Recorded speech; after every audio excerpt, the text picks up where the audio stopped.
नमस्कार दोस्तों, मेरा नाम रविकांत है। आपको पता ही है कि हम लोग यहाँ पर प्राचीन भारतीय इतिहास की सीरीज़ को कंप्लीट कर रहे हैं और इस क्रम में हम लोग सिंधु घाटी सभ्यता तक पढ़ चुके हैं। उसके बाद आज हम लोग नेक्स्ट टॉपिक शुरू करेंगे जिसका नाम है वैदिक सभ्यता। तो देखिए, वैदिक काल का विभाजन जो है दो भागों में किया गया है। वैसे बेसिकली वैदिक काल को 1500 ईसा पूर्व से लेकर 600 ईसा पूर्व तक माना गया है और इस वैदिक काल को दो भागों में डिवाइड किया गया है, ऋग्वैदिक काल और उत्तर वैदिक काल, जिसमें ऋग्वैदिक काल का समय 1500 से 1000 ईसा पूर्व माना जाता है और उत्तर वैदिक काल का समय 1000 ईसा पूर्व से 6000 ईसा पूर्व माना गया है। आर्य सबसे पहले पंजाब और अफ़गानिस्तान वाले एरिया में आके बसे थे। यहाँ वाला जो एरिया है यहाँ पर आकर बसे थे। मैक्स मूलर ने आर्यों का जो मूल निवास स्थान है वो मध्य एशिया को माना है। आर्यों के द्वारा ही जो भारत में सभ्यता विकसित हुई थी इसी को कहा है वैदिक सभ्यता। ये एक ग्रामीण सभ्यता थी। अभी पीछे हमने सिंधु घाटी सभ्यता के बारे में पढ़ा था, तो सिंधु घाटी सभ्यता एक नगरीय सभ्यता थी, जबकि वैदिक सभ्यता एक ग्रामीण सभ्यता है थी। आर्यों की भाषा संस्कृत है। आर्य है क्या? बेसिकली आर्य शब्द जो है ये एक भाषा समूह को इंगित करता है।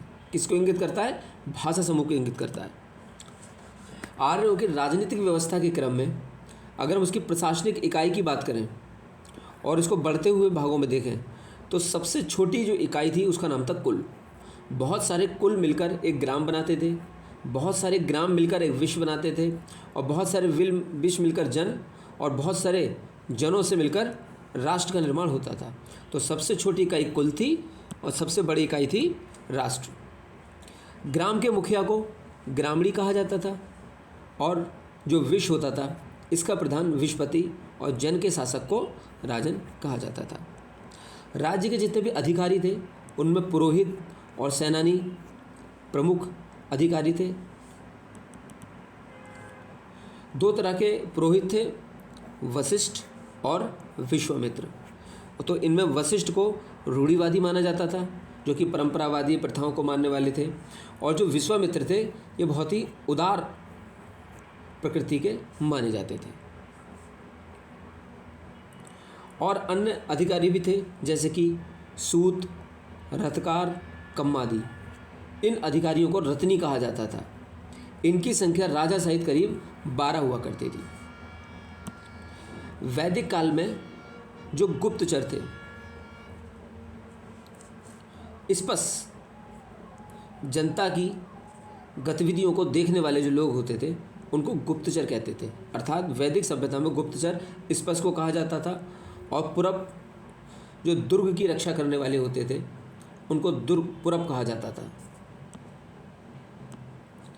नेक्स्ट है बाजपति। ऐसी भूमि जहाँ पर गायें चरती थी, अर्थात गौचर भूमि जो थी उसके अधिकारी को बाजपति कहा जाता था। और जो अधिकारी अपराधियों को पकड़ने का काम करता था उसको उग्र कहा जाता था।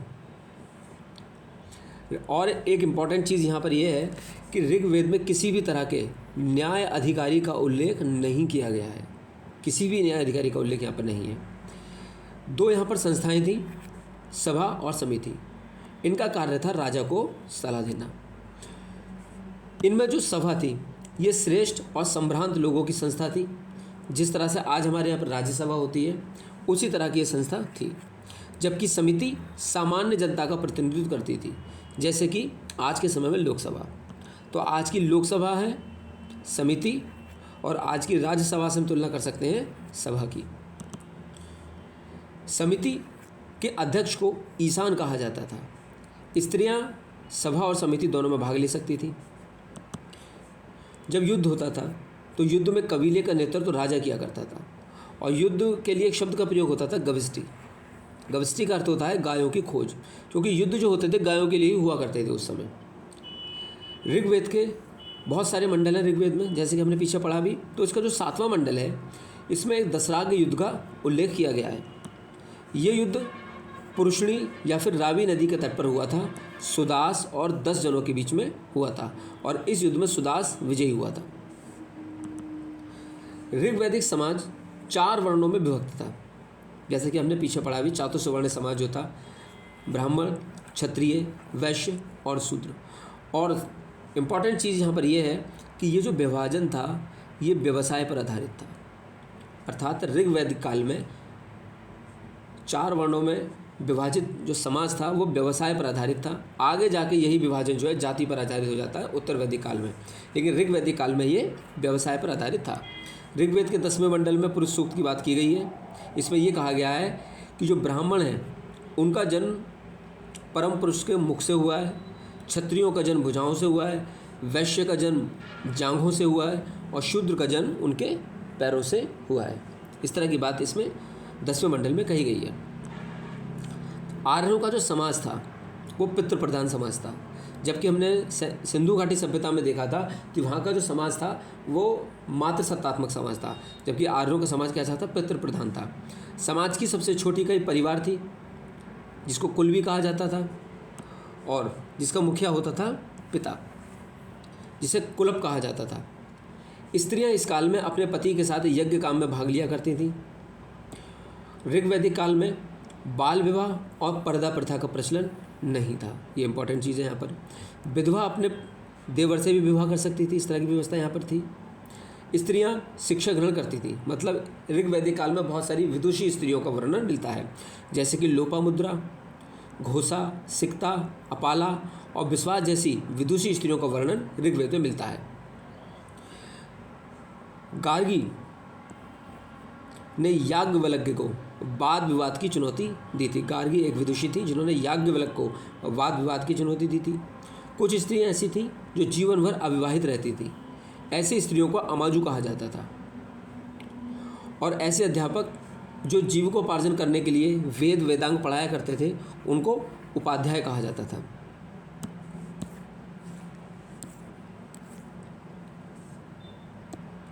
आर्यों का जो मुख्य पेय पदार्थ था वो सोमरस था। सोमरस क्या था? ये एक वनस्पति से तैयार किया जाता था। और आर्य जिन वस्त्रों को प्रयोग करते थे, 3 प्रकार के वस्त्र होते थे, वास, अधिवास और उषडीस। अंदर पहनने वाले जो वस्त्र थे उनको नीवी कहा जाता था। आर्यों के मनोरंजन की बात करें तो संगीत, रथ दौड़, घुड़दौड़, धूत क्रीड़ा, ये सब क्या थे? आर्यों के मनोरंजन के साधन थे। जबकि सिंधु घाटी सभ्यता में आर्यों के मनोरंजन का मुख्य साधन क्या था? शिकार था। आर्यों का मुख्य जो व्यवसाय था वो पशुपालन और कृषि था। महर्षि कणाद, इनको भारतीय परमाणुवाद का जनक भी कहा जाता है।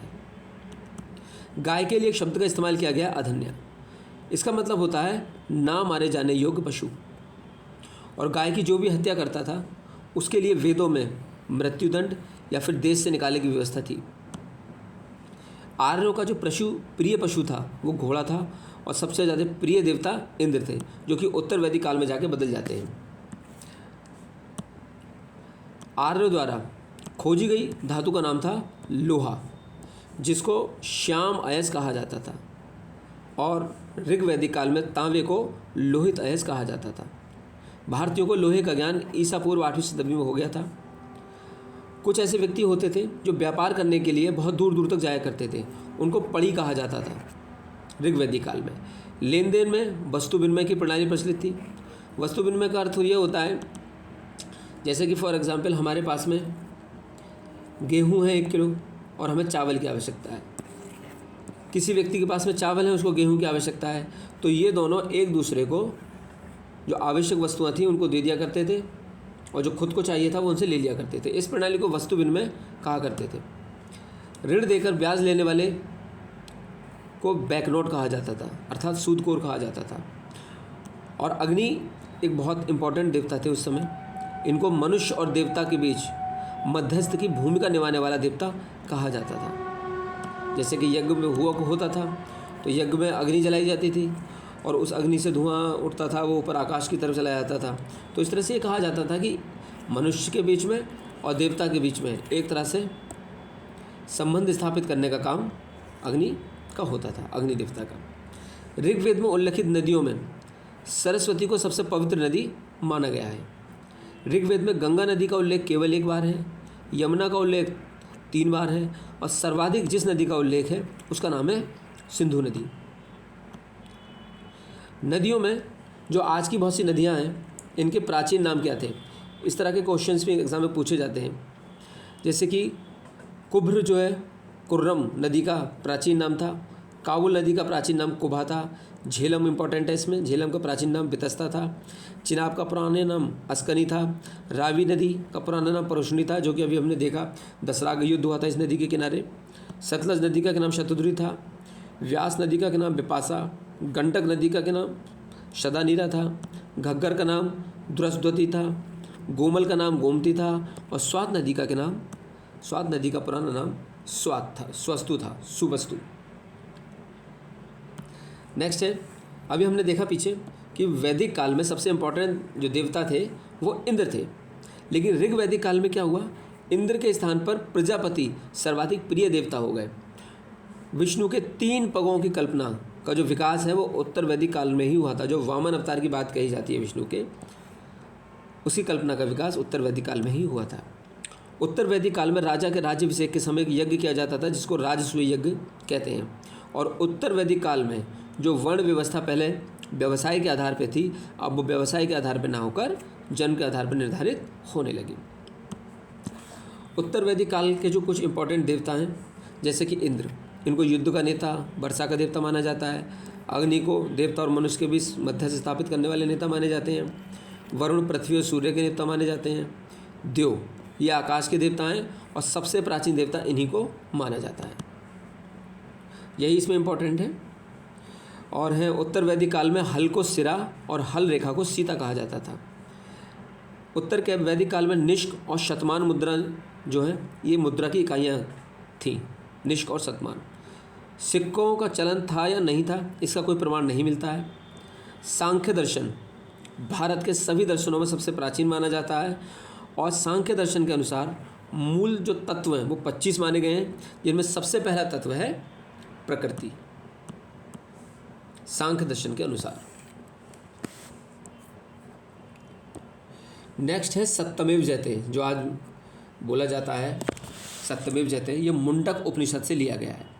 इसी उपनिषद में, मुंडक उपनिषद में ही यज्ञ की तुलना टूटी हुई नाव से भी की गई है।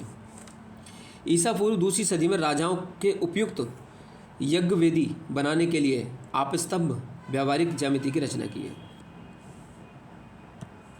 गायत्री मंत्र सावित्री नामक देवता को संबंधित है, जो कि 3रे मंडल में है। विश्वामित्र के द्वारा इसकी रचना की गई है। श्राद्ध की प्रथा सबसे पहले दत्तात्रेय एक ऋषि थे, उनका बेटा था निमि के द्वारा शुरू की गई थी श्राद्ध की प्रथा। उत्तर वैदिक काल में कौशाम्बी नगर में पहली बार पक्की ईंटों का प्रयोग किया गया है। 2 प्रकार के महाकाव्य हैं, महाभारत और रामायण। महाभारत का पुराना नाम जय संहिता है, और इसको विश्व का सबसे बड़ा महाकाव्य माना जाता है। गोत्र नामक जो संस्था चलती है आज, उसका जन्म उत्तर वैदिक काल में ही हुआ था।